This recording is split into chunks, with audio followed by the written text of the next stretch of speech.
बड़ा जानदार बयान है ट्रंप का, और इस वक्त बाकायदा आग लगी हुई है पूरे इंडियन मीडिया के अंदर भी और उनकी पार्लियामेंट के अंदर भी।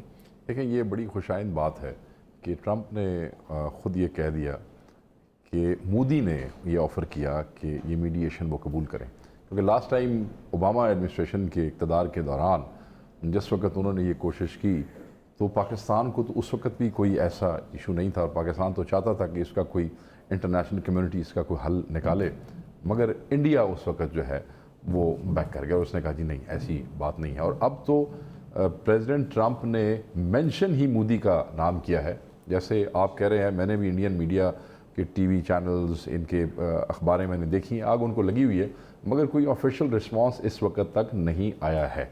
सो मैं ये समझता हूँ कि ये बड़ी अच्छी बात है। और जो प्राइम मिनिस्टर ऑफ पाकिस्तान ने कोर्ट उनकी में बॉल फेंक दी है कि जी पाकिस्तान को तो कोई ऐसा इशू कोई नहीं है, तो अब इंडिया के लिए डिप्लोमेटिक फ्रंट पे ये मुश्किल हो जाएगा। पाकिस्तान जो है वो इस वक्त बेहतर पोजीशन में आ गया इंटरनेशनली कि हम तो मौजूद हैं, इसकी आर्बिट्रेशन के लिए, इसका हल निकालने के लिए दूसरी पार्टी बैठने को तैयार नहीं है। सो इंडिया का जो प्रोपेगेंडा था इन्फिल्ट्रेटर्स वाला, वो भी किसी हद तक डाई डाउन हो जाएगा। और पाकिस्तान का जो हुर्रियत की सपोर्ट है और मुजाहिदीन के साथ हमदर्दी है और कश्मीरी लोगों के साथ जो जुल्म हो रहा है, उसके जो दावे हैं, इस ऑफ़र को फौरी एक्सेप्ट करने के बाद मैं समझता हूँ पाकिस्तान का केस बेहतर हो गया है। एक और चीज़ हुई है जो इस विजिट से, wait for what Modi has to say about it. एक और काम हुआ है जो इस विज़िट से रिलेट करता था। पिछले एक साल में हमारे सर पे तलवार लटक रही थी FATF की, और हमने ये जो सेक्टेरियन आउटफिट्स थी, एक्सट्रीमिस्ट आउटफिट्स थी, उनके ख़िलाफ़ कार्रवाई की। बल्कि प्राइम मिनिस्टर के जाने से पहले बिल्कुल टाइमिंग मैच कर रही थी, हाफिज़ सईद को हमने पकड़ लिया।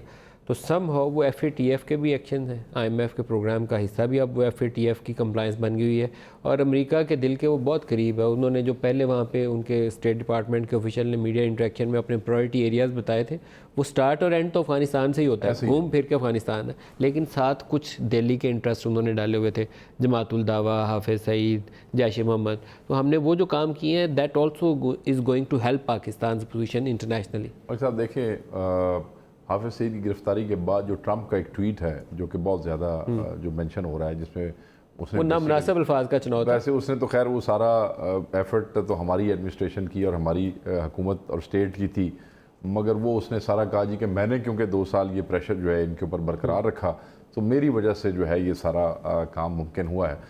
तो मैं ये समझता हूँ कि ये इस ट्वीट से ये पता चलता है कि हाफिज़ सईद की गिरफ्तारी उनके लिए कितनी अहम थी। फॉर वट एवर रीजंस को Hafiz Saeed has nothing to do with Washington, लेकिन ये दिल्ली का मुतालबा था, वो बरास्ता वाशिंगटन हम तक पहुँचाता है। यस, ऐसे ही है।